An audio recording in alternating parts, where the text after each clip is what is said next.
Today we're going to look at my overall journey of prep into 2025, an overall overview and conclusion, if you will, on the good, which there wasn't many, the bad, which there was many, and the ugly, which the whole thing was pretty ugly. In this 3-part series, we're going to take a look at my overview here today. The next video, we're going to take a look at what it takes to be a natural bodybuilder and to potentially win. And then the last video is going to be about why I remained a lifetime drug-free bodybuilder and what's my plans moving forward into training. Before we start, if you like the video, don't forget to like and subscribe. Of course, I've got tons of other videos over in the channel on recipe ideas, nutrition advice, training advice, everything. So please go over there and check. But without further ado, let's get into it. So for those of you who followed the vlog series, which thank you as well, I'm usually a wee bit embarrassed putting those up because, you know, it kind of feels like a kind of thing going, look what I'm doing, look at me, me. But appreciate it. I wanted to obviously show the process to most people that are interested of what it actually feels like. And I think I'm in a unique spot because I have 3 children, one of which during this prep was at the time a newborn, right? When I first started prep, Darius was probably about 2 months old, right? Now, when you're a father, and fathers will know this, when you have a baby, evolutionarily speaking and genetically speaking, your testosterone drops for the first couple of years when you have a kid. And there's a few reasons for that. Evolutionary, they say it's because they don't want the man being focused on the neighbour instead of focused on, you know, having the baby survive. So round with that, and then coupled with the fact that my starting point for this prep, I was around 100 kilo body weight. Massive amount of weight to lose. So this had to be an aggressive prep. Now I did start about 24 weeks out, but it still had to be an aggressive prep to get down to, which I'll explain, but show day was around about 60, 61 kilo. And as a drug-free bodybuilder, your one arsenal is nutrition and your calories. That's your one weapon, along with obviously consistency and the training itself and stuff. But when that is taking a massive hit and it's low, you're going to feel shit. So that's why I wanted to document that series, because I wanted to show people really what it was like, especially, you know, my full-time job isn't PT, right? I get, you know, there's a lot of coaches out there that their job is PT. So it's a lot easier to train when you work inside of a gym. You know, if you've got clients in a gym and you're there, it's a lot easier to pull your ass out of there and stuff. Unfortunately, at the time, my full-time job isn't that, it's in IT. But I do have a second job now, which is taking one-to-one clients. I have that. And then I do some online coaching.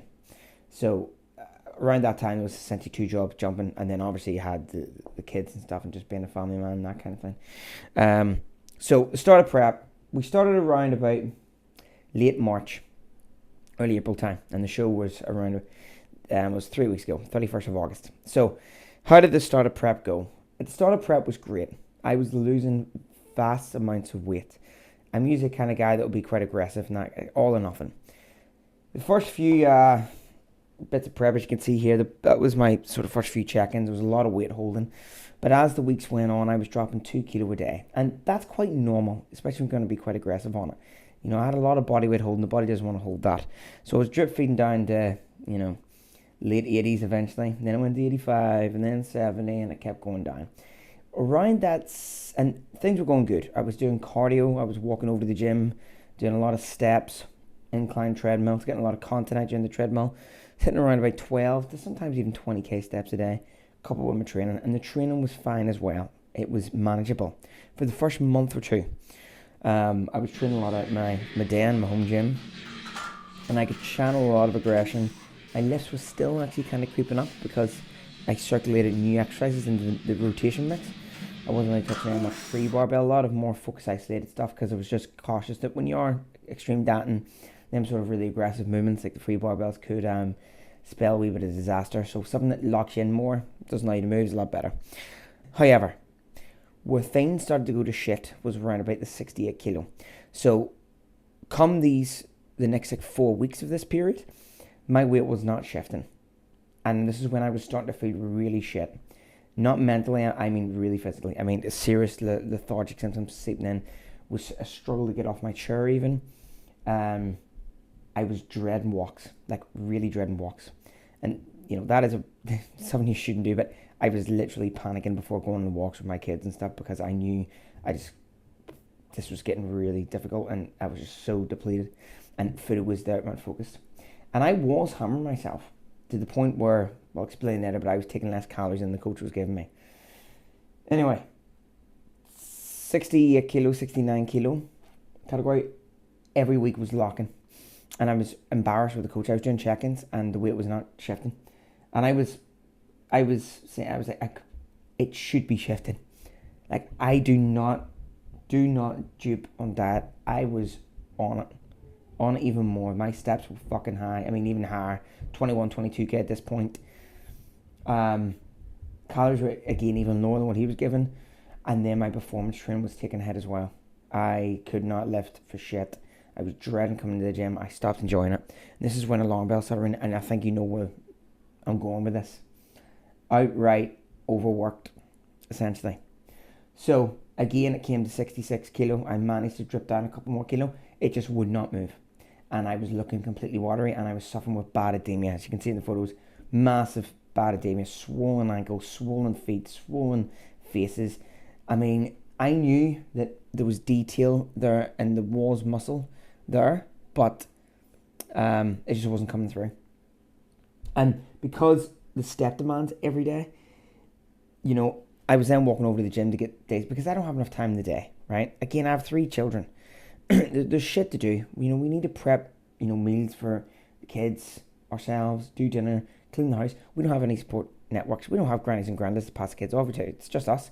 So there's an X amount of time today that me and my partner need to stimulate the kids and go out, sort housework out, sort our daily responsible adult lives off. I'm not a young guy that lives with mummy and daddy. So there was shit to do. So I needed to get these steps in early.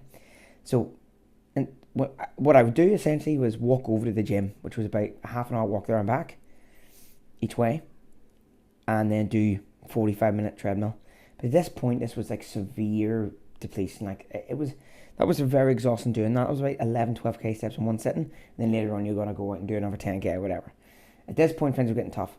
So then, fast forward about 4-5 weeks out, there was a posing class with my coach.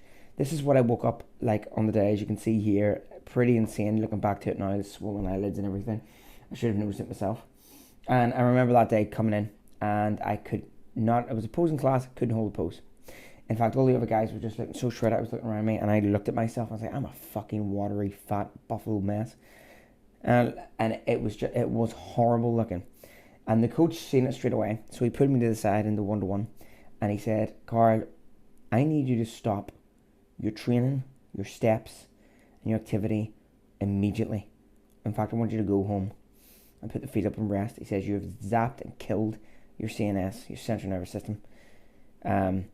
Essentially what was happening was, the reason why I wasn't losing weight was because the body basically stopped every rudimentary movement. The sympathetic system was just beat. The body refused to budge anymore. It shut down all my basic movements essentially. Hence the reason why I was leaning on walls and I wasn't fittering or jittering as much. And the body does this to basically go, right, if you're not going to give us enough calories, we're going to stop you, fucker. We're going to cut all your basic movements away and we're going to force you to not use energy expenditure to conserve this. And what happened in turn was my metabolic natural system stopped working. The body refused to burn. And it's quite a fascinating, it teaches a lot about the body, that the complexities of, it's not just calories in, calories out, which a lot of the sort of, smart ass coaches try to say, going, it's just calories in, calories out, it's really, really simple. It's not. There's a lot more complexities at hand. However, the right protocol he gave me was increasing my calories by literally about 900 extra a day for the next 3-4 days. And I didn't do any steps and I didn't do any training that weekend. I remember going that weekend home. We had there was a wee church, local church was doing a fun fair to kids. There was a hot dog stand giving free hot dogs, and I had a hot dog and it was fucking good. Went home, double the amount of sweet potatoes, double the amount of red meat. Everything was doubled on the program. Did that for 3 days. Woke up, weighed myself Monday. Oh, 1.5 kilos off. Next day, 2 kilos off. So I went from 66.5, 67 kilo that day, the posing class that Saturday, to rocking on the Thursday, Thursday. I was sitting about 62.5 kilos. And you can see from the photos, massive difference. So we sort of cruised on from that a lot more. We cut a lot of steps down, changed things around our cardio machines to manage stress. And then we got to the week of the show. Now at this point, my DMA was still quite heavy. DMA came back with a vengeance last like kind of 7 days out from the show, because again the calories went low again and the activity went quite aggressive just to push the boat out a bit more. But that fixed itself when calories got reintroduced. Now, this is the panicking thing when you're a bodybuilder as well. I can't take diuretics, they're banned. However, when you're a watery mess like that, the panicking thing is that you've done all this hard work, you could come to the stage and no definition is showing through. And as the coach said, I went to him, he could see that day that there was definition because there was some striations in the glutes. That requires a lot of low body fat to get that. But there was just no definition anywhere else. Didn't make sense. And that's actual water weight. Now I know a lot of like, especially women as well, like to run and go, oh, a lot of this is just water. No, it's fat, probably. Water weight is, you're starting to really notice that when you're at low amounts of weight, you know, and then you start to notice those kind of things. You know, if you're someone overweight, you're not going to notice much water weight on you. Most of that's going to be a fat layer. Sorry to tell you that. But then we got through it. We did a peak week. We upped calories. We upped carbs. Everything was going good. And then you get to the day of the show. Again, I'm looking around. A lot of competitors on that day. There's a lot of categories. I was in for short bodybuilding. But because the numbers were low, short bodybuilding, medium bodybuilding, tall bodybuilding got put into one. But we were judged on individuals. But I was looking around, you know, and that day was quite panicking because, again, the common theme I've seen from a lot of the guys is they were young, full of spunk, high testosterone. Just young guys.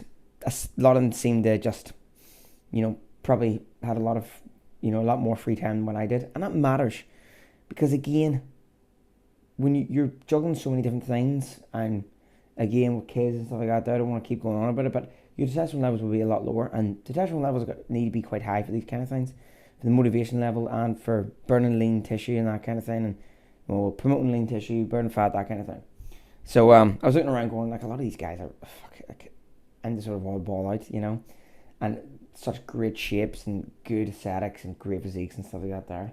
But I managed to pull through and get first in the short open bodybuilding, and that was prep, and that's probably where prep ended for me. I came home that night, had a lovely meal with the family, consumed a lot more than what I should, but what I can tell you is during the full prep, I detested every minute of it. Days I could not function in the slightest. I was dragging my feet. In fact, there was one of the days a few weeks out from the show where I went down to the shop. It was my shop locally to me is a 30-second walk. I contemplated phoning my partner to pick me up because I didn't think I was going to make it home. These are the kind of insane symptoms. Low blood pressure. Every time you're getting up, you're going to faint. Just the most stupidest stuff. Feeling freezing all the time. Pins and needles in the fingers you can't operate. The most bizarre, stupid side effects, and also the most crippling side effects. I could not be a dad, and that's why I got a British invite final when I won my category. That's why I didn't do it, because I needed to be a father again. And this is the thing with natural bodybuilding, and this is the thing with competing. It's like, it'll affect the people around you big time, and I didn't want to put them through that again, and I've already done that. And I wanted something to come from this. I wanted one more, been there, got the t-shirt, done the experience, to pass on more value to my clients, which in turn will allow me to build my business more, which generates more income, which then I can pass on to the kids. That's essentially it. Anyway, please join us for the next video series. We will discuss what it takes to be a natural bodybuilder, the kind of work ethic, what you would expect, what to expect. But if you liked the video, don't forget to like, subscribe. But until next time, orcs, thanks for watching the video, and I'll see you then.